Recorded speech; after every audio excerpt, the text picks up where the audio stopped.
capital outlay. I'm talking about railways now, sir, Honorable Speaker. Railways. A capital outlay of 2.40 lakh crores has been provided for the railways. This is the highest ever outlay, is about 9 times the outlay made in 2013-14. क्या आपको बचपन में train पे जाने का craze था? अब अगर आप मुंबई, दिल्ली जैसे सिटीज में पले बड़े हैं तो शायद आपके लिए ये नॉर्मल होगा, लेकिन मुझे तो बचपन से ही ट्रेन में घूमना बहुत पसंद था। वो हर स्टेशन पे आने वाले अलग अलग फूड स्टॉल, समोसे, कचौरी। अलीना, फूड ब्लॉग नहीं, कंपनी का एनालिसिस करना है। तो आज हम बात करने वाले हैं रेलवे सेक्टर की एक मोनोपोली बिजनेस के बारे में। क्या आप गेस कर सकते हो कौन सा होगा? अभी वीडियो पॉज करके कमेंट करिए। एक्चुअली रेलवे और मोनोपोली सुन के सबसे पहली कंपनी जो हमारे दिमाग में आती है वो तो IRCTC है, राइट? लेकिन हम आज बात IRCTC की नहीं, लेकिन IRFC की करने वाले हैं। जी हाँ, IRCTC के अलावा भी एक कंपनी है इस सेक्टर में, एक तरह से मोनोपोली होल्ड करती है। कंपनी ने महज 5 ट्रेडिंग सेशंस में ही मोर देन 40% रिटर्न्स दिए हैं।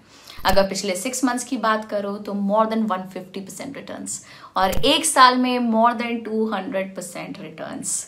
ये दमदार रैली हमें रेलवे के स्ट्रॉन्ग और रोबस्ट एक्सपेंशन प्लान की वजह से देखने को मिली है। और हो भी क्यों नहीं, माना जा रहा है कि मिनिस्ट्री ने 2024 से 31 के लिए जो 5.25 लाख करोड़ का कैबिनेट अप्रूवल के लिए प्रपोजल रखा है, और इसके वजह से ना सिर्फ IRFC लेकिन रेलवे के सारे स्टॉक्स एक बुलेट ट्रेन की तरह कितने समय से भाग रहे हैं। महज एक ही साल में इन रेलवे की कंपनीज जैसे Jupiter wagons, Titagarh rail systems, RVNL, IRFC वगैरह ने मल्टी बैगर रिटर्न्स दिए हैं। आखिर पूरे रेलवे सेक्टर को गवर्नमेंट के चल रहे तेज रफ्तार वाले डेवलपमेंट ने बूस्ट जो कर दिया है। लेकिन क्या आपको पता है इस रेलवे थीम में अभी सबसे ज्यादा वैल्यू वाली कंपनी कौन सी है? वीडियो पॉज करिए और कमेंट करिए। इसका करेक्ट आंसर है IRFC। IRFC ने IRCTC के मार्केट कैप को भी पीछे कर दिया है, और अगर ये रैली शेयर प्राइस में बनी रहती है तो जल्द ही इसका मार्केट कैप 1 लाख करोड़ को टच कर लेगा। इंडिया में रेलवे के सेक्टर में क्या स्केल पर काम चालू है, अगर आप देखना चाहेंगे तो जरा एक नजर एप्पल के CEO और हमारे रेलवे मिनिस्टर अश्विनी वैष्णव के बीच छोटा सा कॉन्वर्सेशन देखते हैं। 5,000 kilometers of new tracks is like setting up a completely new network equivalent to what Switzerland has. So that is equal. Switzerland is about 5,200 kilometers. So like setting up one whole new Switzerland. That's the pace at which country is working. That's amazing. जी हाँ, जैसा कि आपने सुना, India आज 5,000 kilometre के new tracks पे काम कर रहा है। 5,200 किलोमीटर के रेलवे नेटवर्क स्विट्जरलैंड के पास अभी है, और हम यहाँ 5,000 किलोमीटर का नया नेटवर्क बनाने की बात कर रहे हैं। मतलब इस सेक्टर में ही काफी स्ट्रॉन्ग टेलविंड्स दिख रही हैं। अब ऐसे सिचुएशन में आखिर कौन सी कंपनी नहीं चलेगी? सबके पास तो इतना काम है, लेकिन अब जरा सोचिए, हम जो कंपनी की बात करने जा रहे हैं वो तो मोनोपोली है। मतलब एक लाइन में अगर आपको इस कंपनी को समझना हो तो आप इससे ऐसे समझ सकते हैं कि ये रेलवेज की एक लौती बैंकर जो रेलवे के प्रोजेक्ट्स को फाइनेंस कर रही है। ओके, ये काफी ज्यादा सिंप्लीफाइड फॉर्म हो गया, लेकिन चलिए आज के इस वीडियो में समझते हैं कि आखिर कैसे ये कंपनी एक मोनोपोली बिजनेस है, और आखिर ये कंपनी करती क्या है। IRFC यानी कि Indian railway finance corporation India की सिस्टमैटिकली इम्पोर्टेंट NBFC NDIFC है। NBFC NDIFC का मतलब होता है non banking financial company, non deposit taking investment and credit company. ये कंपनी एक मिनी रत्न CPSE यानी कि सेंट्रल पब्लिक सेक्टर एंटरप्राइज है। मिनी रत्न कंपनीज वो CPSE को बोला जाता है जो 3 कंसेक्यूटिव ईयर्स में से एटलीस्ट एक ईयर में 30 करोड़ या उससे ज्यादा का प्री टैक्स प्रॉफिट जनरेट करती हैं। ये कंपनीज का पॉजिटिव नेटवर्थ होना भी बहुत जरूरी होता है। IRFC मिनिस्ट्री ऑफ रेलवेज या MOR के डायरेक्ट एडमिनिस्ट्रेटिव कंट्रोल में आती है। ये कंपनी को एक तरह से इंडियन रेलवेज का डेडिकेटेड मार्केट बोरोइंग आर्म बोला जा सकता है। मतलब इसका काम ही है रेलवेज के प्रोजेक्ट्स के लिए पैसा इकट्ठा करना और उन्हें फंड करना। अब आपके दिमाग में ये बात आएगी ना कि रेलवे को भला IRFC की क्या जरूरत, फंड्स तो वो खुद भी तो बहुत सारे रेज कर सकते हैं, है कि नहीं? Not exactly. दरअसल हर मिनिस्ट्री का एक स्पेसिफिक काम होता है, उसी तरह से ये फंड्स वगैरह का पूरा कारोबार मिनिस्ट्री ऑफ फाइनेंस के अंडर आता है। अब आप बोलोगे कि भला मिनिस्ट्री ऑफ फाइनेंस ये MOF के अंडर में ये काम आता है तो उन्हें काम करने देते हैं, IRFC की क्या जरूरत? बात तो सही है, लेकिन MOF सिर्फ ये काम करने के लिए नहीं बैठी है और इसी वजह से ये स्पेसिफिक काम के लिए जन्म होता है हमारे आज के हीरो IRFC का। तो अब आप समझ गए होंगे कि IRFC का मेन काम क्या होगा, राइट? मार्केट से मनी रेज करना और इंडियन रेलवेज की रिक्वायरमेंट्स को केटर करना। अब दूसरा सवाल ये आता है कि इंडियन रेलवेज को आखिर पैसों की ज़रूरत कहाँ पड़ेगी, किस काम के लिए पड़ेगी? तो सबसे पहले तो इंडियन रेलवेज के लिए सबसे ज़रूरी चीज़ कौन सी होगी? उनकी trains, right? Locomotives, passenger cars, freight wagons, maintenance equipment वगैरह जो भी रेलवेज यूज़ करती है, ये सारी चीज़ों को रोलिंग स्टॉक एसेट्स कहा जाता है। तो इन सबको खरीदने के लिए पैसे तो लगेंगे, है कि नहीं? दूसरा इंपॉर्टेंट एस्पेक्ट है जहां पे रेलवेज को पैसे खर्च करने पड़ते हैं, वो है इंफ्रास्ट्रक्चर। कोई नई रेल की लाइन स्टार्ट करनी हो या फिर कोई नया रेलवे स्टेशन बनाना हो या फिर इनफैक्ट पुराने स्टेशन का ही रेनोवेशन करना हो तो इसमें भी तो पैसे लगते हैं। और last but not the least, MOR के अंडर में आने वाले दूसरे ऑर्गेनाइजेशंस जैसे कि IRCON, RVNL वगैरह को उनके काम करने के लिए पैसों की ज़रूरत हो तो उन्हें भी IRFC से ही पैसे मिलते हैं। तो एंड ऑफ द डे ये सारे काम के लिए जो भी फंडिंग लगती है वो IRFC प्रोवाइड करती है। इनफैक्ट इस स्टेटमेंट को मैं ऐसे भी बोल सकती हूँ कि IRFC एकलौती ऐसी कंपनी है जो हमारे इंडियन रेलवेज के प्रोजेक्ट्स को फाइनेंस करती है। हुई ना मोनोपोली? अब दूसरी समझने वाली बात यह है कि इस पूरे प्रोसेस में आखिर IRFC पैसे कैसे बनाती होगी। तो जैसे कि हमने देखा, इंडियन रेलवेज को अपने रोलिंग स्टॉक्स एसेट्स के लिए अलग अलग प्रोजेक्ट्स के डेवलपमेंट के लिए पैसों की ज़रूरत पड़ती है। तो इंडियन रेलवेज इस काम के लिए IRFC को अप्रोच करेगी और उनके फंड्स की रिक्वायरमेंट्स कहेगी, या फिर कोई कोई केस में फंड्स भी नहीं, सीधा ये बोल देगी कि भाई हमें इतने इतने इस तरह के वैगन्स या फिर इंजन्स की ज़रूरत है। ऑफ कोर्स सारी स्पेसिफिकेशन डिटेल में इंडियन रेलवेज ही बताएगी। आखिर IRFC का काम इंडियन रेलवेज की टेक्निकल साइड को देखना नहीं है, उनके लिए रिसोर्सेज मैनेज करना है। जैसे ही IRFC को ये रिक्वायरमेंट्स मिलती हैं, वो या तो उन्हें फंड्स की ज़रूरत हो तो फंड्स अरेंज करके देती है, और अगर उन्हें सीधा एसेट्स के लिए ऑर्डर मिला हो तो वो इंडियन रेलवेज के लिए मार्केट से रिक्वायर्ड एसेट्स परचेज करती है। अब IRFC ये परचेज किए हुए एसेट्स सीधा इंडियन रेलवेज को नहीं दे देगी, इन टर्न वो इंडियन रेलवेज को ये एसेट्स लीज पर देती है, वो भी फाइनेंशियल लीज पर। अब आप पूछोगे अलीना, ये फाइनेंशियल लीज वही होती है ना जो हम लोग ये ऑफिस वगैरह लीज पर लेते हैं, उसमें यूज़ होती है? जी नहीं, टेक्निकली वो ऑपरेशनल लीज होती है। फॉर एग्जाम्पल, अपने काम करने के लिए थोड़े साल के लिए एक ऑफिस लीज पर लिया जाता है। जब तक आप उसे यूज़ करोगे तब तक आप उसका लीज रेंटल पे करते रहोगे, और जैसे ही आपका काम ख़त्म होगा आप वो ऑफिस उसके मालिक को वापस दे दोगे, राइट? फाइनेंशियल लीज कुछ अलग होती है। कैसे? चलिए समझते हैं। अगर आपके पास कोई फैक्ट्री है और आपने वो फैक्ट्री मुझे लीज पर दी है, लेकिन लीज का टाइम पीरियड खत्म होने के बाद आपको वो फैक्ट्री वापस नहीं करनी, बल्कि थोड़ा और नॉमिनल पेमेंट करने पर वो फैक्ट्री परमानेंटली आपकी हो जाएगी। इसे कहते हैं फाइनेंशियल लीज। अब IRFC जो भी चीजें जैसे कि wagons, bogies etcetera Indian railways के लिए लेती है, वो सारी चीजें वो इंडियन रेलवेज को फाइनेंशियल लीज पर देती है। इसका मतलब समझ गया? इसका मतलब लीज जब तक चालू है तब तक IRFC को रेंटल मिलता रहेगा, लेकिन लीज खत्म होने पर कुछ नॉमिनल वैल्यू में IRFC वो एसेट को इंडियन रेलवे को हैंडओवर कर देगी। बात सेंस भी बनाती है। आखिर IRFC वो वैगन्स का करती भी क्या? अब सवाल दूसरा ये है कि आखिर IRFC इस पूरे ट्रांजैक्शन में अपने लिए पैसे कैसे बनाती है?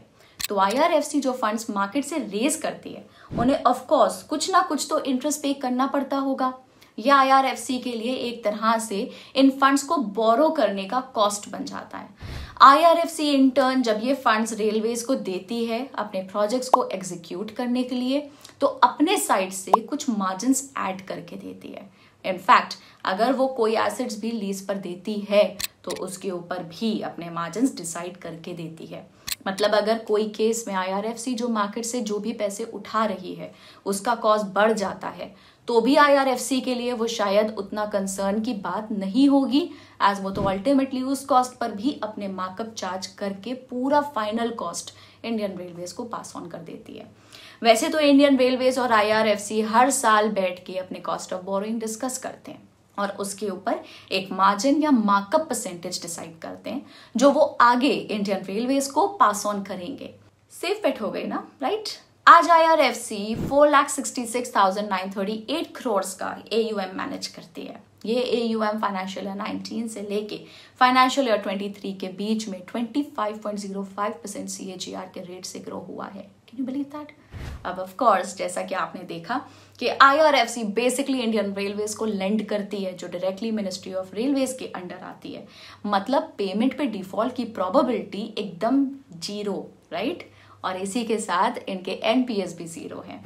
और तो और गवर्नमेंट के स्कीम्स के तहत IRFC को टैक्स लायबिलिटी में भी फायदा मिलता है और इसी सब चीजों के चलते उनके फंड्स पे क्रेडिट रेटिंग भी काफी अच्छी रहती है जो उनके कॉस्ट ऑफ बोरिंग को भी कम कर देती है। अब अगर इनके फंड्स की बात करें तो इंडियन रेलवेज को बजट से तो फंड्स मिलते ही हैं। इनफैक्ट फाइनेंशियल ईयर 24 के यूनियन बजट में इंडियन रेलवेज को highest ever capital outlay of 2.4 lakh crore मिला था। लेकिन इसके अलावा के नीड्स के लिए जो फंड्स की रिक्वायरमेंट रहती है वो IRFC वेरियस इंस्टीट्यूशन से सोर्स करके प्रोवाइड करती है। IRFC various types of bonds issue करके फंड्स रेज कर सकती है। इनफैक्ट ये बैंक्स और फाइनेंशियल इंस्टीट्यूशंस के पास से लोन्स के फॉर्म या फिर फॉरेन इंस्टीट्यूशंस के पास से बोरोइंग्स या ECB यानी कि एक्सटर्नल कमर्शियल बोरोइंग्स के फॉर्म में पैसे रेज करती है। अगर इनके फाइनेंशियल ईयर 23 के बोरोइंग्स का मिक्स देखते हैं तो सबसे ज्यादा उन्होंने बॉन्ड्स के फॉर्म में फंड्स रेज किए हैं। उनके बोरोइंग्स में 45.17% बॉन्ड्स के थ्रू फंड्स रेज किया गया है। इसके बाद आता है उनके लॉन्ग टर्म लोन्स यानी कि LTL जो 33.47% कंट्रीब्यूट करते हैं और 16.87% जितना इनका बोरोइंग आता है ECB से। इनके 4.18% बोरोइंग NSSF यानी कि नेशनल स्मॉल सेविंग फंड से आते हैं और बाकी के फंड्स इन्होंने STL से रेज किए हैं। अब अगर इनके AUM का ब्रेकअप देखते हैं तो 38.87% उनके रोलिंग स्टॉक एसेट्स के लीज के फॉर्म में है, जबकि 13.42% उनके प्रोजेक्ट्स के एसेट से लीज रेंटल्स के फॉर्म में है। इस AUM के महज 1.27% RVNL और इरकॉन को लोन के फॉर्म में प्रोवाइड किए जाते हैं, जबकि बाकी का फंडिंग रेलवे इंफ्रास्ट्रक्चर के लिए प्रोवाइड किए गए एडवांसेस में यूज होते हैं। अब अगर उनके रेवेन्यूज को अच्छे से समझते हैं तो आप देख पाओगे कि उनके लीज के फॉर्म में आने वाली इनकम उनके टोटल इनकम में 68.61% कंट्रीब्यूट करती है। इंटरेस्ट इनकम 2.4% जितना कंट्रीब्यूट करती है और बाकी का उन्हें pre commencement lease interest income के फॉर्म में मिलता है।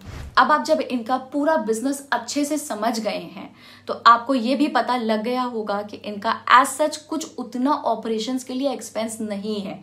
इनफैक्ट फाइनेंशियल ईयर 23 में कंपनी के सिर्फ 41 एम्प्लॉइज थे और इसके चलते उनके ऑपरेटिंग एक्सपेंस फाइनेंशियल ईयर 23 में उनके टोटल इनकम के 0.12% थे।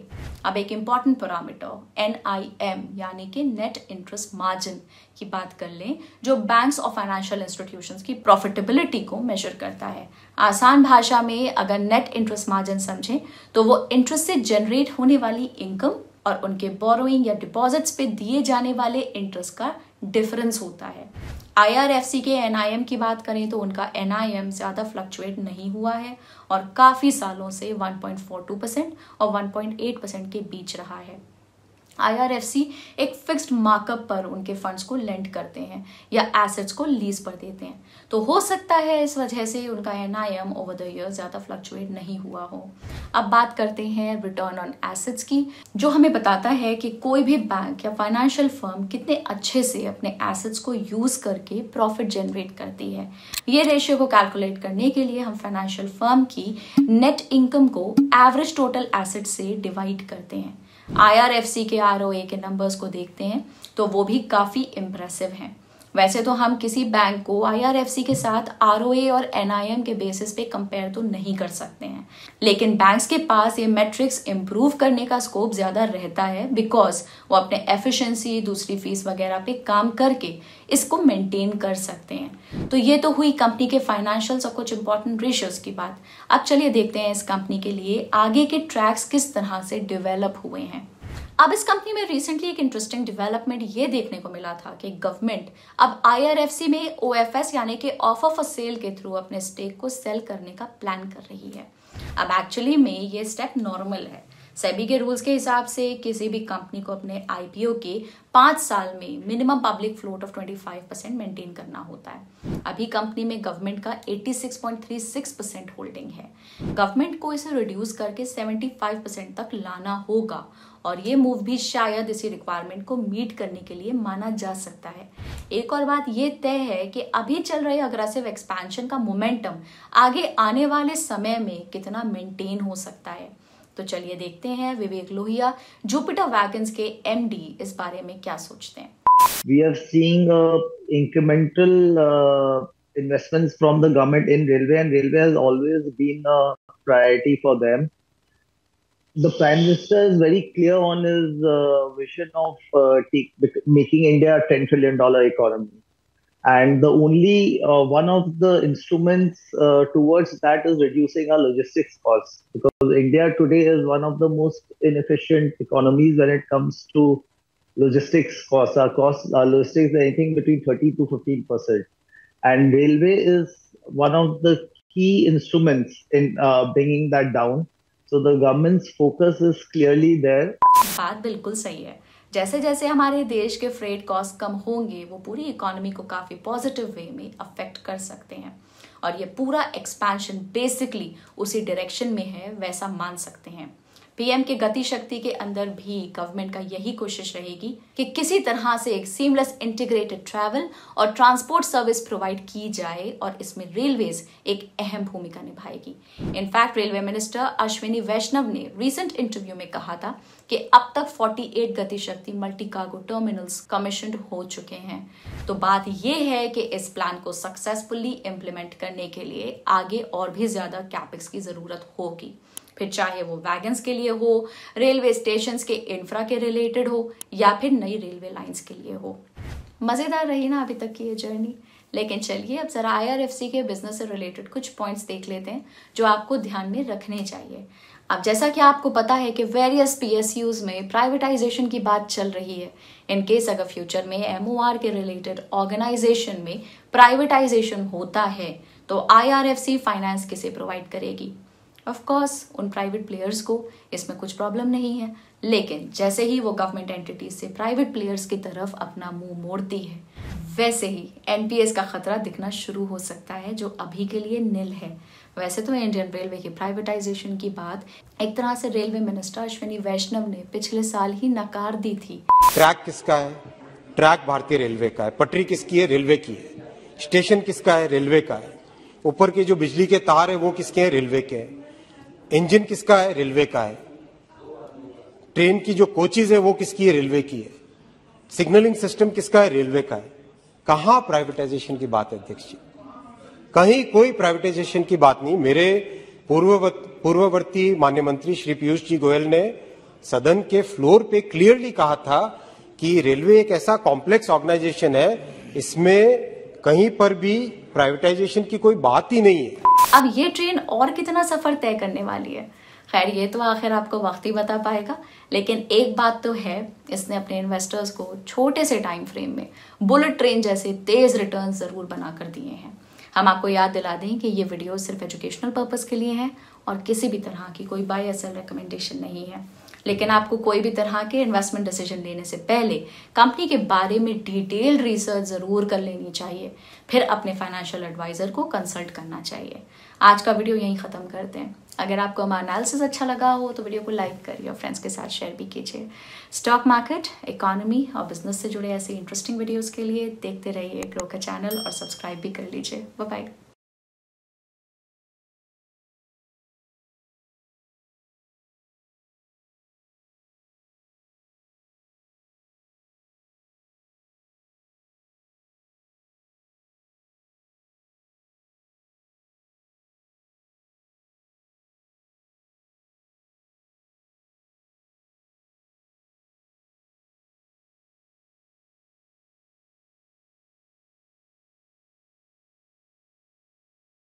Investment in securities market are subject to market risks. Read all the related documents carefully before investing. Please read the risk disclosure documents carefully before investing in equity shares, derivatives, mutual fund, and or other instruments traded on the stock exchanges.